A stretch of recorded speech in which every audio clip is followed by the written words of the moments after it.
गद्य कवियों लेखकों की कसौटी मानी गई है। भाषा का जितना प्रांजल और परिनिष्ठित रूप गद्य में मिलता है उतना पद्य में नहीं प्राप्त होता। गद्य विचार प्रधान साहित्य का प्रतिनिधित्व करता है। भाषिक तत्वों, शब्द भंडार की वृद्धि, शब्दों के शुद्ध उच्चारण, अर्थ प्रयोग एवं रचना, वाक्य रचना, अनुच्छेद रचना, मुहावरे, लोकोक्तियां आदि के ज्ञान एवं भाषिक कौशलों के अभ्यास की दृष्टि से जब हम गद्य का अध्ययन करते हैं अथवा शिक्षण करते हैं तो वह गद्य शिक्षण कहा जाता है। गद्य शिक्षण के सामान्य उद्देश्य हैं जैसे विद्यार्थियों के सूक्ति भंडार तथा भंडार का विकास करना, विद्यार्थियों में शब्दोच्चारण को शुद्ध करना, विद्यार्थियों में प्राप्त ज्ञान को प्रकाशित करने की योग्यता विकसित करना, विद्यार्थियों में इतनी क्षमता उत्पन्न करना कि वे शब्दों तथा मुहावरों का उचित प्रयोग कर सके, विद्यार्थियों की रचनात्मक शक्ति को विकसित करना इससे कि उनके व्यक्तित्व का पूर्ण विकास हो सके, विद्यार्थियों में भाषा से संबंधित ज्ञान की वृद्धि करना, विद्यार्थियों में स्पष्ट अर्थ समझने की शक्ति को विकसित करना आदि। मुख्य उद्देश्य पाठ से संबंधित होते हैं, अर्थात मुख्य उद्देश्य पाठ के अनुसार परिवर्तित होते रहते हैं। उदाहरण के लिए यदि पाठ विज्ञान से संबंधित है तब ऐसी दशा में गद्य शिक्षण का मुख्य उद्देश्य छात्रों में विज्ञान के प्रति रुचि उत्पन्न करना होगा। जो पाठ वर्णन या यात्रा से संबंधित होगा उसका मुख्य उद्देश्य छात्रों में प्रकृति प्रेम उत्पन्न करना तथा वर्णन और भाषा शैली का ज्ञान प्रदान करना ही होगा। इस प्रकार मुख्य उद्देश्य पाठ के आधार पर निर्मित किए जाते हैं। विशिष्ट उद्देश्य प्रत्येक पाठ के विशिष्ट उद्देश्य का उल्लेख इसलिए आवश्यक माना जाता है क्योंकि पाठ के सभी शिक्षण बिंदुओं को ध्यान में रखकर इन उद्देश्यों का निर्माण किया जाता है। यह उद्देश्य निम्नलिखित होते हैं। पहला, भाषिक तत्वों का ज्ञान, अर्थात जब विशिष्ट उद्देश्य लिखा जाता है तो उसमें उच्चारण, शब्दार्थ, शब्द प्रयोग, शब्द रचना, संधि, समास, उपसर्ग, प्रत्यय आदि का उल्लेख किया जाना चाहिए। विषय सामग्री का बोध, पाठांतर्गत प्रमुख तथ्यों, भावों एवं विचारों का उल्लेख किया जाना चाहिए। विचार विश्लेषण अथवा अर्थग्रहण, समीक्षात्मक एवं सराहना की दृष्टि से आवश्यक उद्देश्यों का उल्लेख किया जाना चाहिए। अभिव्यक्ति अर्थात प्रमुख भावों विचारों को व्यक्त करने की योग्यता का विकास करना, विचारों एवं भावों को तार्किक क्रम में प्रस्तुत करना, यह विशिष्ट उद्देश्य के अंतर्गत आता है। अब हम बात करते हैं गद्य शिक्षण की विधियों की। गद्य शिक्षण जब भी हम करते हैं तो उसके लिए हमारा यह प्रयास होना चाहिए कि छात्रों की रुचि निरंतर उसमें बनी रहे, क्योंकि गद्य को पद्य से अधिक सारगर्भित और गंभीर विषय माना जाता है। सामान्य रूप से गद्य शिक्षण को 3 अंगों में विभाजित किया गया है: वाचन, व्याख्या तथा विचार विश्लेषण। इनके संपादन के लिए 3 प्रकार की शिक्षण विधियों का प्रयोग किया जाता है। पहली उद्बोधन विधि, दूसरी प्रश्नोत्तर विधि तथा तीसरी प्रवचन विधि। उद्बोधन विधि वह विधि है जिसमें प्रत्यक्ष वस्तु प्रदर्शन, प्रत्यक्ष क्रिया द्वारा प्रतिमान, चित्र, रेखा चित्र, मानचित्र तथा चार्ट प्रदर्शन, अंतरकथा, वाक्य प्रयोग आदि के माध्यम से हम इसको प्रस्तुत करते हैं। यह अर्थबोध विधि का अर्थ है कि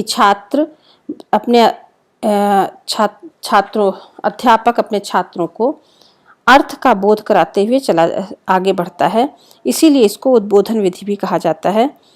केवल अध्यापक का कार्य छात्र को कठिन शब्दों के अर्थ बताने का होता है। इसके लिए वह विभिन्न प्रविधियों का सहायता लेता है, जिसकी हम चर्चा पहले ही कर चुके हैं। दूसरी विधि प्रवचन विधि है या कथानक विधि है। इसके संपादन में अनेक शिक्षण प्रविधियां सम्मिलित होती हैं, जैसे पर्यायवाची शब्द, विलोम शब्द, समानार्थी या समान शब्द द्वारा, अनुभव के द्वारा तथा तुलना आदि के द्वारा। प्रवचन विधि या कथानक विधि वह है जिसमें हम अपने पाठ को पर्यायवाची शब्दों के माध्यम से, विलोम शब्द के अर्थ के माध्यम से, समानार्थी शब्दों के सहायता से, अनुभव के द्वारा, तुलना के द्वारा आदि हम पाठ को छात्र के सामने प्रस्तुत कर उन्हें समझाने का प्रयास करते हैं। यह विधि प्रवचन विधि प्रश्नोत्तर विधि के नाम से भी जानी जाती है, क्योंकि इसमें छात्र से अध्यापक विभिन्न प्रश्नों का उत्तर लेते हुए अपने पाठ को समाप्त करने का प्रयास करता है। इसीलिए इसे सुकराती विधि भी कहा जाता है। इसमें अध्यापक उदाहरण आदि की सहायता लेता है और छात्र को प्रश्न के उत्तर के माध्यम से उसका ज्ञान कराता है। तीसरी विधि व्याख्या विधि है। इस विधि का उपयोग उच्च कक्षाओं में शिक्षण में किया जाता है। इस विधि के शिक्षण में मुख्य उद्देश्य मूल्यांकन अथवा समीक्षा, आलोचना व समालोचना करना और छात्र को इसके लिए प्रेरित करना होता है।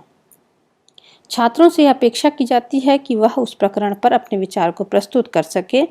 इस शिक्षण में अर्थबोध की आलोच्य विधि का यह सुंदर विकसित रूप है, जिसमें हम अर्थबोध पहले अध्यापक करता है, यहाँ पर हम छात्रों के माध्यम से इस अर्थबोध को जानने का प्रयास करते हैं। इसमें अध्यापक अनेक प्रविधियों का प्रयोग करता है, जैसे व्याख्या, संधि विच्छेद, उपसर्ग, प्रश्न के द्वारा, घटना के द्वारा, समास विग्रह द्वारा, प्रत्यय द्वारा, उद्धरण द्वारा तथा अंतरकथा द्वारा। अर्थबोध विधि प्राथमिक स्तर पे अगर इस्तेमाल की जा सकती है तो प्रश्नोत्तर विधि माध्यमिक स्तर पे तथा व्याख्या विधि को हम उच्च स्तर पे प्रयोग करते हैं। इस प्रकार इन विधियों के माध्यम से हम गद्य शिक्षण के सोपानों को प्राप्त करते हैं। सर्वप्रथम गद्य सोपान में हम पूर्व ज्ञान की चर्चा करते हैं कि छात्र को पहले हम उस संदर्भ से जाने कि बच्चे को कितना पता है, छात्र को कितना पता है।